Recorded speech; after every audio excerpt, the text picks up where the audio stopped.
factor completely. Again, we have a quadratic trinomial that we are asked to factor that is turned into a multiplication problem. However, with this one, a is not equal to 1, so our bit at the beginning is going to become more complicated. We still need to identify a, b, and c from this problem. A is the coefficient of the quadratic term, so in this case a is 10. Notice that doesn't include the x squared. A is just 10. B will be 27, the coefficient of this term. And c will be the term that is by itself, so that would be 18. So what I need to do now is take a times c and find all of its factors. A times c would be 180. And now I'm going to get a mondo large list of factors for 180.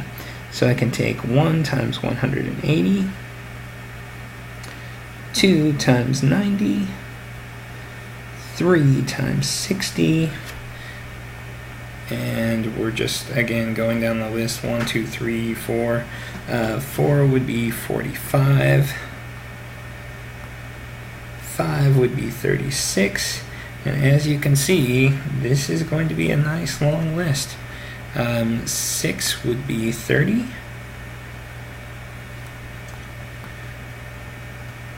7 is not going to give us anything nice.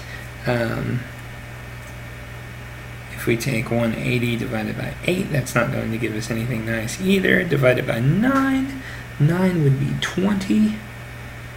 10 is going to be 18, just as we should figure, given that's how we got this in the first place. Excuse me. 12 would be 15. Pardon me. 13 doesn't work, and 14 does not work either. So now we have our complete list of factors, and it is large. We are looking now for the factors that add up to b, the factors that add up to 27. And so we need to look through these. We know that's not going to work. That's too large. 9 plus 20 is 29, so that's just slightly too big. This one's 28, and this one, when we add those together, gives us 27. So I'm going to rewrite my original expression, but instead of 27k, I'm going to split it up into these two parts. Plus 12k plus 15k plus 18. And now, just as we did before, I break this up into two binomials, and I factor each one of those binomials and see what they have in common. So in this case, these are going to have a 2k in common, and the remainders on that will be 5k plus 6, just like that.